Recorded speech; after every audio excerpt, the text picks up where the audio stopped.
ဗုဒ္ဓံတရဏံဂစ္ဆာမိမိမိဘဝကိုဘုရားကိုအနှင်းတယ်ဓမ္မံတရဏံဂစ္ဆာမိသံဃံတရဏံဂစ္ဆာမိမိမိဘဝကိုဓမ္မသံဃာကိုအနှင်းပြီးတော့ကိုယ်ွယ်စိတ်ကပ်ပါတယ်လို့ကိုယ့်ရဲ့ဘဝကိုအနှံ့ပြီးတော့တရဏဂုံအလေးအမြတ်ထားပြီးတော့ဆောက်တည်လို့ရှိရင်လေကုသိုလ်ကောင်းမှုအလွန်ကြီးမားတဲ့ကုသိုလ်ကောင်းမှုဖြစ်တယ်မြတ်စွာဘုရားဟောထားတာကိုသိချကြည့်ဘုရားဘယ်လိုဟောတော့ယေကေစီဗုဒ္ဓံတရဏံကတာတိနာတိခမိတ်တန္တိအပါယភူမေဘုရားတရားတန်ခါယရဏသုံးပါးကို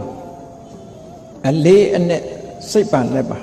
ဆိုဝိจิตတည်းဆိုတာကိုပြောတာမဟုတ်ဘူးနော်ဆိုရိုးရှိလို့ကောက်ဆိုတာမဟုတ်ဘူးတကယ်အလေးနဲ့ဘုရားကုံကိုအာယုပြုပြီးတော့ငါဘဝဘုရားကိုအနှံပါတယ်ဘုရားဆုံးမတိုင်းလိုက်နာပါမယ်တရားကိုကျင့်သုံးပါမယ်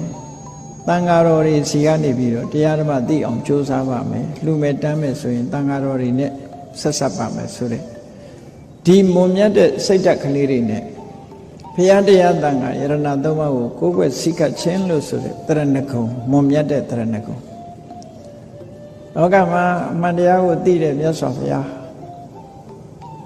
တရားဓမ္မတန်တရားဝတ်ကနေထုတ်ဆောင်နိုင်တဲ့စွမ်းရည်ရှိတဲ့တရားနည်းနည်းလေးလှူတောင်းအများကြီးအကျိုးပြုနိုင်တဲ့တန်ခါဆိုပြီးတော့သမ္မာသမ္ဗုဒ္ဓဝတ္တသောဘဂဝါမြတ်စွာဘုရားဆိုတာကိုယ်ပိုင်ဉာဏ်နဲ့သိတာအသိဉာဏ်ကြီးမားဆုံးပုဂ္ဂိုလ်ဖြစ်တယ်ဒါကြောင့်ကိုယ်ဝယ်ပါတယ်တရားဆိုတာသွားခါတမြတ်စွာဘုရားသခင်ကိုရောမြတ်ကိုရောတိုင်းမှန်မှန်ကန်ကန်ဟောထားတဲ့တရားဖြစ်တယ်ဒါကြောင့်ကိုယ်ဝယ်စိတ်ကပ်ပါသုပ္ပတိပန္နောဝတ္တတန်ကိုအရိယတန်ခါဟာတကယ်ကိုဖြောင့်မှန်တဲ့အကျင့်မှန်ကန်တဲ့အကျင့်ကိုကျင့်တာဖြစ်ပါတယ်ဒါကြောင့်တရားကိုကိုယ်ဝယ်ပါတယ်ဆိုဗုဒ္ဓတရဏဂစ္ဆာမိဓမ္မတရဏဂစ္ဆာမိသံဃံတရဏဂစ္ဆာမိလို့တရဏဂုံကိုအလေးနဲ့ထားဆောက်တည်လိုက်ရင်မြတ်စွာဘုရားနတ္တိခမိတ်တန္တိအပါယភူမေနဲ့အဲ့ဒီပုဂ္ဂိုလ်ကြီးအပေမကြဘူးလို့